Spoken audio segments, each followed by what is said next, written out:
Hi friends, இன்னைக்கு என்ன பார்க்க போறோம்னா 5 type of crown tail betta. First type வந்து single ray crown tail betta.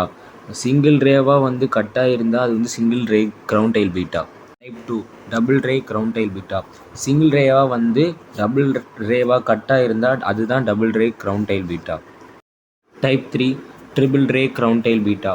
Single ரேவா வந்து ட்ரிபிளா கட்டா இருந்தால் அதுதான் triple ray crown tail betta. Type 4 random ray crown tail betta. Single ரேவாகவும் கட்டாயிருக்கும், டபுள் ரேவாகவும் கட்டாயிருக்கும், ட்ரிபிள் ரேவாகவும் கட்டாயிருக்கும், அதுதான் triple ray crown tail betta. Cross ray crown tail betta. Cross ray crown tail betta double ray மாதிரி கிட்டத்தட்ட சேமாக தான் இருக்கும். ஆனால் கிராஸ் ரே டைலில் சிங்கிள் ரேவாக ஸ்டார்ட் ஆகி டபுள் ரேவாக முடியும், ஆனால் ஆப்போசிட் சைடில் முடியும். உங்ககிட்ட என்ன crown tail பீட்டா இருக்கோ கமெண்ட் பாக்ஸில் கமெண்ட் பண்ணுங்க. லைக் பட்டனை போடுடா, உன் கருத்தை கமெண்ட்ல சேருடா. இந்த வீடியோ பிடிச்சிருந்தா மறக்காம சப்ஸ்கிரைப் பண்ணுங்க.